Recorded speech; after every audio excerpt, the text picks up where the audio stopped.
नमस्कार दर्शकों, आपके साथ एक बार फिर से हाजिर हूं मैं विवेक शर्मा और आप देख रहे हैं उत्तर बंगाल एवं सिक्किम का 24/7 television news channel SK live. अब बढ़ते आज की प्रमुख खबरों पर विस्तार से। सिलीगुड़ी के इंडोर स्टेडियम में शुरू हुआ सेफ होम।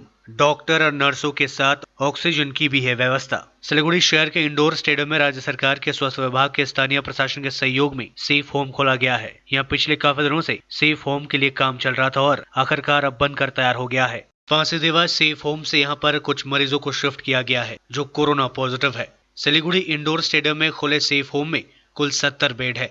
यहाँ पर 24 घंटे डॉक्टर और नर्सों की व्यवस्था रहेगी। साथ ही ऑक्सीजन की भी यह व्यवस्था है ताकि जरूरत पड़ने पर किसी मरीज को दिया जा सके। देखा जाए तो सेफ होम में सभी तरह की चिकित्सा व्यवस्था उपलब्ध है और उम्मीद की जा सकती है कि कोरोना संक्रमित रोगियों की बेहतर देखभाल की। सिलीगुड़ी में भी लॉकडाउन का दिख रहा है व्यापक असर। उल्लंघन करने वालों के विरोध पुलिस निपट रही है सख्ती से। कई लोगों को किया गया गिरफ्तार। पश्चिम बंगाल में कोरोना वायरस का कहर थमने का नाम नहीं ले रही है और यही कारण है कि मुख्यमंत्री ममता बनर्जी ने राज्य में साप्ताहिक लॉकडाउन की शुरुआत की है। इसके तहत आज 20 तारीख और कल 21 तारीख को राज्य में 2 दिन का संपूर्ण लॉकडाउन घोषित किया गया है। सिलीगुड़ी में लॉकडाउन का व्यापक असर देखने को मिल रहा है। सभी बाजार और दुकानें बंद है। सड़कों पर यातायात काफी कम है। हालांकि कुछ लोग ऐसा भी है जो लॉकडाउन का उल्लंघन कर रहे हैं, लेकिन इन लोगों के विरुद्ध पुलिस काफी सख्ती से निपट रही है। सिलीगुड़ी मेट्रोपॉलिटन के अंतर्गत आने वाले सभी थानों के पुलिस पूरी मुस्तैदी के साथ तैनात है। मुख्य मार्गों के साथ ही गली मोहल्लों में भी पुलिस टहलदारी कर रही है और जो लोग बिना जरूरी काम के सड़कों पर दिखाई दे रहे हैं उनसे पूछताछ की जा रही है। सभी वाहनों को पुलिस चेक कर रही है। ऐसे कई लोगों को गिरफ्तार किया गया है जो लोग बिना कारण सड़कों पर निकले हुए थे। हालांकि इन सब के बीच लॉकडाउन का व्यापक असर सिलीगुड़ी शहर में देखने को मिल रहा है। पत्नी की हत्या कर पति ने थाने में किया आत्मसमर्पण। पश्चिम बंगाल के जलपाईगुड़ी में एक व्यक्ति ने कथित तौर पर अपनी पत्नी की हत्या कर थाने में आत्मसमर्पण कर दिया। जलपाईगुड़ी कोतवाली थाना अंतर्गत डंगापड़ा इलाके में गुरुवार देर रात इस घटना के बाद इलाके में सनसनी फैल गई थी। पुलिस ने बताया कि मृतक की शिनाख्त आंखें विश्वास के रूप में की गई है। पुलिस ने गृहवधू की हत्या के आरोप में उसके पति पेशे से राज मिस्त्री गौतम विश्वास को गिरफ्तार कर लिया। शुक्रवार को उसे अदालत में पेश किया गया। बताया जाता है कि लंबे समय से पति पत्नी के बीच पारिवारिक विवाद चल रहा था। गुरुवार को दोनों के बीच विवाद चरम पर पहुंच गया। इसी दौरान गौतम ने आंखी के सिर पर हथौड़े से वार कर दिया। घटना के बाद काफी देर तक वहां जमीन पर पड़ी रही। बाद में आसपास के लोगों ने इस बारे में पुलिस को सूचित किया। पुलिस मौके पर पहुंचकर उसे जलपाईगुड़ी सुपर स्पेशलिटी अस्पताल में भर्ती कराया, जहां चिकित्सकों ने उसे मृत घोषित कर दिया। दूसरी ओर मृतक आंखें विश्वास के पिता वीरेंद्र ने गौतम पर उसकी बेटी पर तरह तरह के अत्याचार करने का आरोप लगाया। কালকে তো জানি না, আমি তো রাত্রে আমি অফিস করা জোহরি আর এরা এখানে কোথা থাকে? মেয়ে কোথা থাকতো? এই যে পান্ডাভাড়া ডাঙ্গাভাড়া। কি জানলেন? কোথা থেকে কে ফোন করেছিল? কি এই থানা থেকে বাবু ফোন করছিল। কি জানলেন? বাবু ফোন করলো যে আপনার মেয়ে অসুস্থ আছে, আপনি তাড়াতাড়ি থানায় আসেন। তারপরে পরে আমরা আসলাম। রাত তিনটার পরে আইসি গাড়ি নিয়ে, এই গাড়িটা নিয়ে আসছিলাম। পরে বাবু বললো যে পরে আসো, রাত পরে আইসে যে কেস দেখাইলাম। জানলাম ওই যে আমার কাছে আমার ভাই নিয়েছিলাম। বাবু ডাক্তার নিয়ে ওরা দূরে নিয়ে বলছে যে হাতে পিটাই মারছে, গলা টিকা মারছে মেরে। अलीपुरद्वार में तीज उत्सव की धूम। हर वर्ष की तरह इस वर्ष भी अलीपुरद्वार जिले के कालचिनी महाकाल मंदिर में तीज उत्सव मनाया गया। तीज उत्सव वास्तव में महादेव शंकर व देवी पार्वती के मिलने का उत्सव है। तीज उत्सव नेपाली समुदाय के मुख्य उत्सवों में से एक माना जाता है। उत्तर भारत में तीज उत्सव धूमधाम से मनाया जाता है। तीज उत्सव में मुख्य रूप से घर की महिलाएं हिस्सा लेती है एवं देवी पार्वती से अपने घर में सुख शांति की कामना करती है। कालचिनी में पिछले 100 वर्षों से तीज उत्सव का पालन होता आ रहा है। हर वर्ष कालचिनी में धूमधाम से तीज उत्सव का पालन किया जाता है। इस वर्ष कोरोना काल में सोशल डिस्टेंसिंग का पालन करते हुए कालचिनी महाकाल मंदिर में तीज उत्सव मनाया गया। सिलीगुड़ी शहर में इस साल कोरोना के कहर के कारण बड़े स्तर पर नहीं किया जाएगा गणेश पूजा का आयोजन। मूर्तिकारों पर भी पड़ी है बड़ी मार। कल से गणेश पूजा का शुभारंभ होने जा रहा है, लेकिन इस साल सिलीगुड़ी में बड़े स्तर पर गणेश पूजा का आयोजन नहीं किया जाएगा। वजह आप सभी को पता है। हकीकत यह है कि कोरोना ने सभी वर्ग के लोगों को काफी बुरी तरीके से प्रभावित किया है और इसमें मूर्तिकार भी शामिल है। सिलीगुड़ी के कुम्हार टोली में प्रत्येक वर्ष गणेश पूजा के पहले काफी ऑर्डर मूर्तियों के निर्माण के लिए आते थे, मगर इस साल बड़े मूर्तियों की कोई ऑर्डर नहीं आया है और यही कारण है कि मूर्तिकार छोटी मूर्तियों का निर्माण कर रहे हैं। दरअसल सिलीगुड़ी में इस साल प्रत्येक वर्ष की तरह गणेश पूजा उत्सव नहीं मनाया जा रहा है। प्रत्येक पूजा क्लब काफी छोटी मूर्ति स्थापित कर पूजा करेंगी ताकि सामाजिक दूरी का पालन करते हुए इस साल पूजा किया जा सके। यही कारण है कि इस साल बड़े मूर्तियों का ऑर्डर नहीं है। रही सही कसर 20 और 21 अगस्त के लॉकडाउन ने पूरी कर दी है। आपको बता दें कि कुम्हार टोली से प्रत्येक वर्ष उत्तर बंगाल और सिक्किम में ही नहीं पूर्वोत्तर राज्यों में भी विभिन्न जगहों पर यहाँ से मूर्तियां भेजी जाती है, लेकिन इस साल कोई ऑर्डर नहीं आया। মার্কেটে লোকই তো দেখা যাচ্ছে না। এখন লকডাউনের ভিতরে যাও 2-4 জন বাইরে হতো, তারাও তো বের হতে পারছে না। প্রশাসনের পুলিশের ভয়ে লকডাউনের ভিতরে বাইরে হলে বা তখন পুলিশ উঠা নিয়ে যাবে। দাম তো লোকই মার্কেটে নেই, কি দামের প্রশ্ন তো পরে। এবছর তো লোকই আসতে পারছে না মার্কেটে, যে আসবে যারাও একটু পূজার উদ্যোগ আছে তারাও তো আসতে পারছে না, যে না পূজা করব। লকডাউন চলছে, যাও অর্ডার পাতি আছে যার, সেখানেও তো লোক আসতে পারছে না। এমন একটা দিন করলো যে হিন্দু একটা ধর্ম অনুষ্ঠানের আগের দিনও বন্ধ, 2 দিন বন্ধ, লকডাউন করে দিল। তাহলে লোকজন যদিও আশা করে যে না একটা বাড়িতে পুজো করব, সে তো পারছে না। তো অন্য বছর থেকে খুবই কম এবার। আর যাও চাহিদা আছে ছোটোর মধ্যে, প্রতি বছর বড় প্রতিমা তৈরি হয়। এবছর তো সব ছোটোর মধ্যেই করছে, বাজেট কম, ছোটোর মধ্যেও করছে, দামও কম, নিতে পারছে না। আর এবার তো বেশিরভাগ প্রতিমা রেডিমেড তৈরি করা হয়েছে, অর্ডার দেয়নি। তো লকডাউনের ক্ষেত্রে আজকে কাস্টমার আসতে পারছে না, আজকে প্রতিমা বিক্রি হচ্ছে না, প্রতিমা রেডিমেডই রয়ে গেছে। এবার কালকে বিক্রি হবে কি না তার কোনো গ্যারান্টি নেই। যদি আজকে কালকে লকডাউন না থাকতো কিছু প্রতিমা বিক্রি হয়ে যেত। সমস্যা তো সব দিক দিয়েই, বিশেষ করে আমাদের এই শিল্পোত্তর লাইনে খুবই সমস্যা। ঠিক আছে, ঠিকমতো আমাদের যদি পূজা পার্বণ ঠিকমতো না হয় আমাদের তো চলতে তো খুব অসুবিধা। लॉकडाउन तोड़ने के आरोप में 20 गिरफ्तार। जलपाईगुड़ी कोतवाली थाने की पुलिस ने लॉकडाउन तोड़ने के आरोप में कई लोगों को आज गिरफ्तार किया है। शुक्रवार को जलपाईगुड़ी शहर के जोड़बाती, डीन बाजार, merchant road, Kadamtala, DVC road, थाना मोड़ समेत विभिन्न इलाकों में पुलिस ने लॉकडाउन तोड़ने वालों के खिलाफ धरपकड़ अभियान चलाया था। दोपहर के बाद पुलिस ने अभियान तेज कर दिया। आज शहर के गौशाला मोड़ संलग्न इलाके में मांस की दुकान खोलकर कारोबार कर रहे 2 एएसआईओ को पुलिस ने गिरफ्तार कर थाने ले गई। पुलिस सूत्रों के अनुसार कुल मिलाकर आज जलपाईगुड़ी में लॉकडाउन तोड़ने के आरोप में करीब 20 लोगों को गिरफ्तार किया।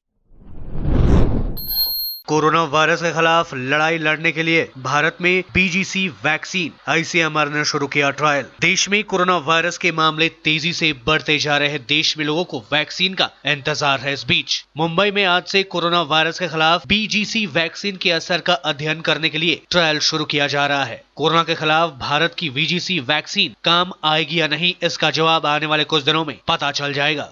बृहन मुंबई महानगर पालिका बीएमसी ने आईसीएमआर बीजीसी वैक्सीन का ट्रायल शुरू कर दिया है। बीएमसी अधिकारियों के अनुसार बीजीसी वैक्सीन आमतौर पर बच्चों को ट्यूबरकुलोसिस टीबी में दी जाती है। इस टीके के अन्य सांस से जुड़ी बीमारियों में इस्तेमाल भी अच्छा साबित हुआ है। बृहन मुंबई नगर निगम ने कहा कि सेठ जीसी मेडिकल कॉलेज नगर एक संचालित केएमसी अस्पताल और बीएमसी का स्वास्थ्य विभाग संयुक्त रूप से भारतीय चिकित्सा अनुसंधान परिषद आईसीएमआर के लिए इस अध्ययन का संचालन करेगा। भारत में 1949 से नवजात बच्चों को बीजीसी का टीका लगाया जाता है। हालांकि आईसीएमआर इस बात का अध्ययन कर रहा है कि बीजीसी वैक्सीन बुजुर्ग लोगों में कोरोना को रोकने में कितनी फायदेमंद साबित हो सकती है। दुनिया भर में कोरोना के मामलों को देखा जाए तो यह महामारी बुजुर्ग लोगों को ज्यादा प्रभावित करती है और गंभीर असर डालती है। कोरोना से मरने वालों की भी 60 साल की उम्र से ज्यादा लोग हैं। मुंबई के अलावा यह स्टडी नई दिल्ली, चेन्नई, अहमदाबाद, भोपाल और जोधपुर में किया जा रहा है। अलीपुरद्वार में लॉकडाउन का दिख रहा व्यापक असर। पूरे राज्य के साथ साथ अलीपुरद्वार जिले में भी सरकार की ओर से जारी लॉकडाउन का शुक्रवार को व्यापक असर देखा गया। लॉकडाउन के दौरान आज अलीपुरद्वार शहर के दुकान पाट, बाजार, हाट बंद रहे। सड़कें सुनसान थी। शहर के विभिन्न इलाकों में लॉकडाउन को सफल कराने के लिए पुलिस लगातार अभियान चला रही थी। अलीपुरद्वार शहर में कोरोना के बढ़ते मामलों के मद्देनजर लोग स्वतः लॉकडाउन का पालन करते हुए अपने घरों में कैद थे। व्यवसायियों ने भी अपनी दुकानें बंद रखी थी। हालांकि कहीं कहीं कुछ लोगों को बेवजह घर से बाहर निकलते देखा गया, जिनके खिलाफ पुलिस ने कड़ी कार्रवाई की। ভালো লাগছিল না, ঘুরে একটু দেখে যে লকডাউনটা কেমন হচ্ছে, একটু পত্রিকাটা পড়ি, পত্রিকাটা নেওয়ার জন্য বেরোইছিলাম। লকডাউনটা দেখলাম সত্যি প্রশাসন ভালো করেছে, এতে আমি খুব খুশি। সাধারণ মানুষের বের হওয়া উচিত না এবং লোকালয় তৈরি করা মানুষের জন্য খুব ক্ষতিকারক। রাজ্য সরকারের যে নির্দেশ সেটা আমাদের প্রত্যেকেরই মেনে চলা উচিত। সেই হিসাবে আমাদের ব্যবসায়ী সমিতির সদস্য যারা আছে তাদের মেনে চলা উচিত। দোকানপাট সবই বন্ধ আছে, গাড়িগুলো বন্ধই আছে, 4টা গাড়ি এমনি সাধারণভাবে চলছে। আমরা হয়তো নিজেদের ঠিকভাবে করে চলতে পারতেছি না, দূরত্ব বজায় রাখতে পারতেছি না। তারপর বাজার ঘাটে যে ভিড়টা হচ্ছে তার জন্য এগুলো আস্তে আস্তে দিনকে दिन बढ़ते। लेते ही थोड़ा सा ब्रेक, फिर मिलेंगे ब्रेक के बाद। आजादी से शुरू हुआ स्वदेशी अभियान, गांव गांव में बिजली आई, रोशन हिंदुस्तान, मंगल तक भी जा पहुंचा स्वदेशी मंगलयान। तो फिर क्यों ना हो हिंदुस्तानी अपना सब सामान, हम बदलेंगे तभी तो बदलेगा ये हिंदुस्तान। सूर्या, आत्मनिर्भर भारत की पहचान। अपने सपनों को संजोने के लिए ओम डेवलपर्स लेके आए हैं Shri Shyam farm house villa, जिसकी पहले फेज के सभी प्लॉट्स बिक चुकी हैं और दूसरे फेज की बुकिंग और रजिस्ट्रेशन है चालू। प्लॉट की साइज है 3 से 6 कट्ठा तक, तो देर किस बात की, अभी फोन उठाइए और बुक कीजिए। Shri Shyam farm house villa, Phulbari. Contact number 9609784045 या 9733036000। बहुत जल्द इसके तीसरे फेज की प्लॉट भी लॉन्च होने जा रही है। Wonderful place of education. ICFI University, Sikkim. Committed and dedicated faculty, career-oriented programs, comprehensive mode of learning, vibrant campus life, extracurricular and co-curricular activities, cultural programs will give you wings to your creative thoughts. Enter with aspiration, get educated with inspiration, acquire a wonderful career with perfection. ICFI University, Sikkim. कक्षा 10वीं और 12वीं के बच्चों के लिए है सुनहरा मौका। 10वीं के बच्चों के लिए है पैरामेडिकल कोर्स और 12वीं के लिए है मेडिकल कोर्स। किफायती फीस व बैंक की सुविधा के साथ विभिन्न डिग्री डिप्लोमा है उपलब्ध। सभी स्ट्रीम के बच्चों के लिए खुली है state nursing council and Rajiv Gandhi university and health science and paramedical board, government of Karnataka से मान्यता प्राप्त Adan paramedical and nursing college. Contact number 8016235569, Champasari, Siliguri. आज जहाँ कोरोना से सभी परेशान, हम लाए हैं कमाने का तरीका आसान। 21वीं सदी में महिलाएं आत्मनिर्भर होकर स्वाभिमान के साथ जीना चाहती है। अगर आप एक गृहिणी हैं और घर से ही मुनाफे वाला व्यवसाय करने का सोच रहे हैं, तो आपके लिए सुनहरा मौका लाए हैं टपरवेयर के सिलीगुड़ी स्थित पूरे नॉर्थ बंगाल के डिस्ट्रीब्यूटर नारायणी पार्टी सेल्स। तो सोचिए नहीं, स्क्रीन में दिए गए नंबर में संपर्क कीजिए और विस्तृत जानकारी लीजिए। घर बैठे पैसे कमाए, आज ही फ्री मेंबरशिप लीजिए, अपने सपनों को पूरा कीजिए। मुश्किल की इस घड़ी में आपका साथ ही सिर्फ टपरवेयर। के लिए एसके लाइव ही बेस्ट ऑप्शन है। एसके लाइव का इस क्षेत्र में 24 घंटा टेलीविजन, एंड्रॉइड ऐप और वेबसाइट पर प्रसारण होता है। सोशल मीडिया पर भी हम उपलब्ध हैं। हमारी व्यूवरशिप 9 लाख से अधिक है। सिक्किम, हैथवे और NXT डिजिटल पर, दार्जिलिंग और कालिम्पोंग में दोनों हैथवे और CCN सेटअप बॉक्स पर, क्लामपुर से लेके मैनागुड़ी हैथवे पर, सिटी केबल पर सिलीगुड़ी और आसपास, नक्सलबाड़ी से पानी टंकी तक NXT डिजिटल में। तो सोचिए नहीं, कॉल करें 7908554308। ब्रेक के बाद आपका फिर से स्वागत है। बढ़ते हैं खबरों की तरफ। देश के पूर्व राष्ट्रपति प्रणब मुखर्जी की तबीयत स्थिर, वेंटिलेटर सपोर्ट पर चल रहा है फेफड़ों में इन्फेक्शन का इलाज। पिछले कई दिनों से अस्पताल में भर्ती पूर्व राष्ट्रपति प्रणब मुखर्जी की स्वास्थ्य स्थिति फिलहाल स्थिर है। दिल्ली कैंट के आर्मी रिसर्च एंड रेफरल अस्पताल में उनका इलाज चल रहा है। वहां के डॉक्टरों के अनुसार प्रणब मुखर्जी की चिकित्सा स्थिति समान है। फेफड़ों में संक्रमण के लिए उनका इलाज किया जा रहा है। साथ ही बताया जा रहा है कि अभी भी वेंटिलेटर सपोर्ट पर ही है। उनके महत्वपूर्ण मापदंडों को बनाए रखा जा रहा है। इससे पहले गुरुवार को अस्पताल की तरफ से कहा गया था कि प्रणब मुखर्जी के स्वास्थ्य में हल्का सुधार हो रहा है। इससे पहले फेफड़ों के संक्रमण की वजह से उनकी हालत बिगड़ने लगी थी। वह पिछले 10 दिनों से अस्पताल में भर्ती है और ब्रेन सर्जरी के बाद वेंटिलेटर सपोर्ट पर है। गौरतलब है कि विशेषज्ञों की एक टीम लगातार उनकी स्थिति की मॉनिटरिंग कर रही है। लॉकडाउन में फंसे प्रवासी श्रमिक। लॉकडाउन के बीच दूसरे राज्य जाने के लिए बस पकड़ने पहुंचे प्रवासी श्रमिकों को काफी परेशानियों का सामना करना पड़ा। वहीं संदिग्ध हालत में इन श्रमिकों को टहलते देख रतबाड़ी आउटपोस्ट के सिविक वॉलंटियर्स ने उन्हें हिरासत में ले लिया। पुलिस ने काफी देर तक इन सभी को अपने हिरासत में रखा। गुरुवार देर रात मालदा के विभिन्न इलाकों से शहर के रतबाड़ी मोड़ में कई प्रवासी श्रमिक दूसरे राज्य जाने के लिए इकट्ठा हुए थे। इनमें कुछ लोग मुंबई जाने के लिए बस पकड़ने आए थे, लेकिन जिस गाड़ी से वे लोग जाने वाले थे वहां रास्ते में खराब हो गई। परिणाम स्वरूप इन सभी को रतबाड़ी 34 नंबर राष्ट्रीय राजमार्ग किनारे लंबे समय तक बस का इंतजार करना पड़ा। वहीं रतबाड़ी आउटपोस्ट के सिविक वॉलंटियर्स ने संदिग्ध हालत में इन्हें देखकर उन्हें पूछताछ की और उन सभी को आउटपोस्ट ले गई। हालांकि बाद में इन सभी को छोड़ दिया गया। बाद में इन सभी को रात भर बस स्टैंड में समय बिताना पड़ा। आखिरकार शुक्रवार सुबह इस बारे में खबर मिलने पर जिला पुलिस के अधिकारियों ने इन प्रवासी श्रमिकों को उनके घर भेजने का আমরা বোম্বাই যাচ্ছি, আমাদের কোম্পানি থেকে বাস দিচ্ছে, তো আমাদেরকে বললো কি ভোর 5টার সময় মালদা থেকে বাস ছাড়বে। তো আমরা গাড়ি ভাড়া করে এসেছি এখানে রিজার্ভ করে। তো আমরা মোটামুটি 3টের সময় এই 2:30টার সময় পৌঁছে গেছি। দিয়ে আমরা ওইখানে বাস স্ট্যান্ডের কাছে দাঁড়িয়েছিলাম। সিভিক পুলিশ এসে বললে কী করছে এখানে, কারণ আমরা বাস ধরার জন্য বোম্বাই যাওয়ার জন্য দাঁড়িয়ে আছি এখানে। সিভিক পুলিশ নিয়ে এসে সিভিক পুলিশকে বললাম কি দাদা থানায় কেন এসেছেন, তো চা পানির জন্য আপনি কিছু নেন। তো বললো কয়জন আছিস, আমরা 4 জন আছি, আমরা ড্রাইভারকে নিয়ে 5 জন। দিয়ে ড্রাইভারদা এখানে বলেছে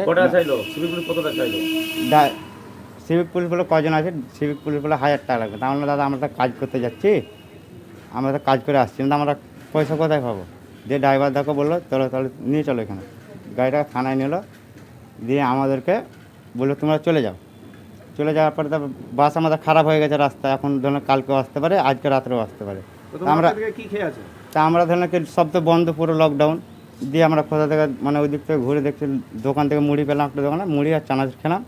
তারপরে ড্রাইভারদা বলছে এখন কি কতটা আলাদা, ড্রাইভারদাকে বলেছে 4000 টাকা লাগবে, এটাই পুলিশে লাগবে বলেছে। অজগর পাড়া থেকে এসেছি রাত 2টার সময়, কি নামটা রথবাড়িতে মানে বাস স্ট্যান্ডে দাঁড়িয়েছিলাম আমরা। তো 2টার সময় সিভিং পুলিশে এসে আমাদেরকে ধরলো, বুঝে লুকিয়ে দাঁড়িয়ে এখানে কী করছি তোরা। দিয়ে এলাম, দিয়ে আমাদেরকে ধরে এনে আমাদেরকে বলছে 1000 টাকা ফাইন করবো। 1000 টাকা বলছে, আমাদের ড্রাইভার বলে কি 200 টাকা দিব 200 টাকাতে হলে যাও, নাহলে দিন। সিভিং পুলিশটা বললে আমাদেরকে কি চলো থানা নিয়ে এসে এলো।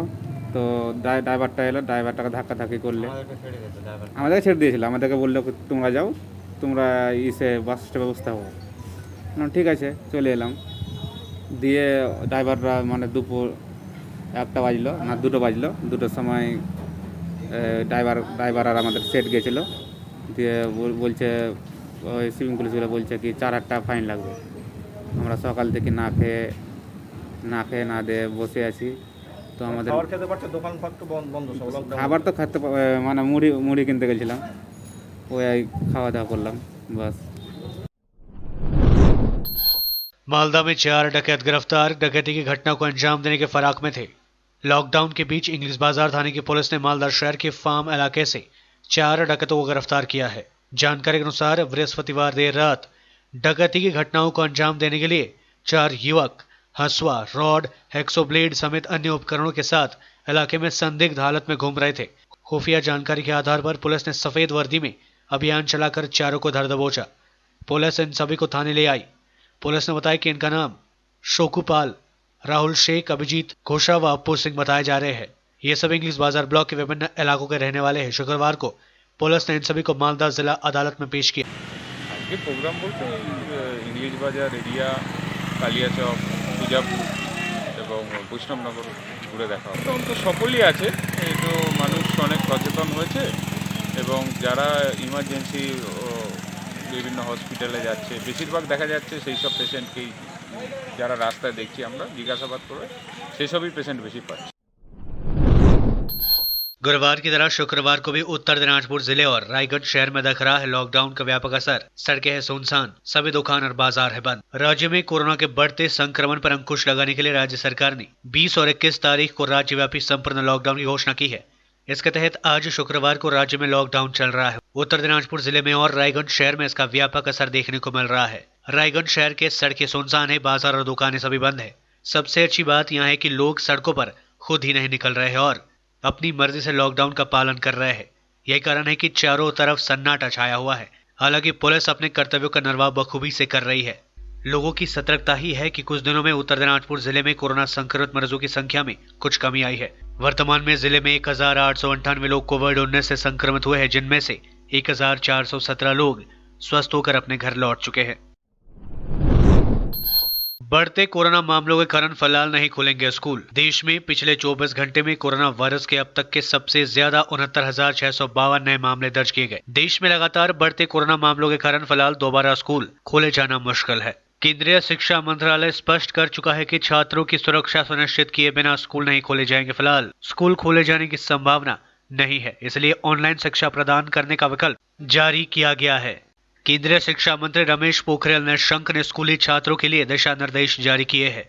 यह दिशा निर्देश इंटरनेट के अभाव में भी छात्र की लर्निंग बेहतर कराने में काम करेगी। यह दिशा निर्देश 3 प्रकार की स्थितियों के लिए सुझाया गया है। सबसे पहले, जिसमें छात्रों के पास कोई डिजिटल संसाधन नहीं है। दूसरे, जिसमें छात्रों के पास सीमित डिजिटल संसाधन उपलब्ध है। अंत में, जिसमें छात्रों के पास ऑनलाइन शिक्षा के लिए डिजिटल संसाधन उपलब्ध है।